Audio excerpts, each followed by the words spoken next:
Welcome সবাইকে ডাকবাংলো সাইমনে। আমি চলে এসেছি আপনাদের জন্য এক নতুন সত্যভৌতিক ঘটনা নিয়ে। আর আজকে ঘটনা হচ্ছে এক ভৌতিক ট্রেনের উপর। আর আমাকে নতুন ঘটনা বা সত্যভৌতিক ঘটনা পাঠাতে হলে অবশ্যই ডিসক্রিপশনে দেখুন আমার ফেসবুক পেজের লিঙ্ক এবং আমার নির্দিষ্ট নিজের ফেসবুক লিঙ্কও দেওয়া আছে। সেখানে আপনারা চাইলে ঘটনা পাঠাতে পারেন। আর যদি কোনো কারণে সেই লিঙ্কগুলো কাজ করছে না, তাহলে শুধু কমেন্টে লিখুন ইউটিউবে গিয়ে যে আমার কাছে ঘটনা আছে, আমি নিজের পার্সোনাল হোয়াটসঅ্যাপ নাম্বার আপনাকে পাঠাবো, আপনারা সেখানে ঘটনা পাঠাতে পারবেন। তাহলে বেশি না কথা বলে চলো আজকের ঘটনা শুরু করা যাক।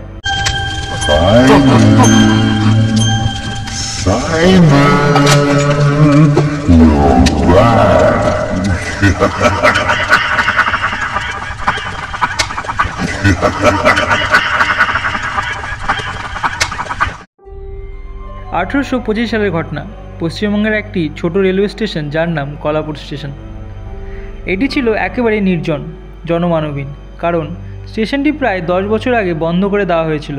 কিন্তু আশেপাশের গ্রামবাসীরা দাবি করত রাতে স্টেশনের ভেতর থেকে ট্রেনের হুইসেল শোনা যেত, যেন কোনো অদৃশ্য ট্রেন সেখানে থামছে।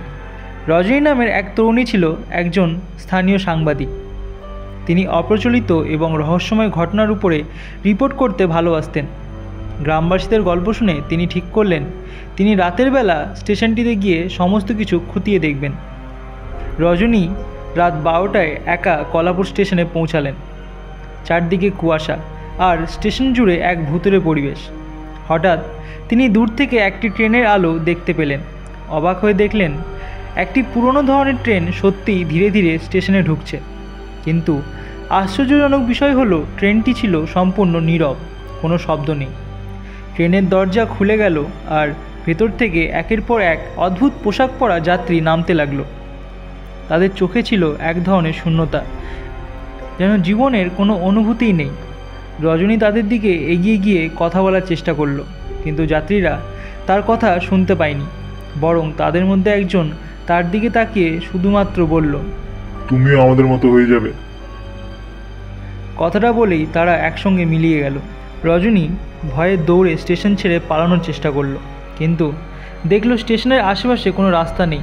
চারদিকে শূন্য, শুধু ট্রেনের আওয়াজ আর কুয়াশা। শেষবার তাকে যখন দেখা গিয়েছিল তখন সে কলাপুর স্টেশনের প্ল্যাটফর্মে একা দাঁড়িয়েছিল। আজ পর্যন্ত রজনীকে কোথাও খুঁজে পাওয়া যায়নি। লোকমুখে শোনা যায় যারা কলাপুর স্টেশনে রাত কাটানোর জন্য যায় তারা আর কখনো ফিরে আসে না। আর সেই অভিশপ্ত ট্রেন আজও মাঝে মধ্যে রাতের বেলা দেখা যায়, যেখানে শুধুমাত্র হারিয়ে যাওয়া যাত্রীরাই থাকে।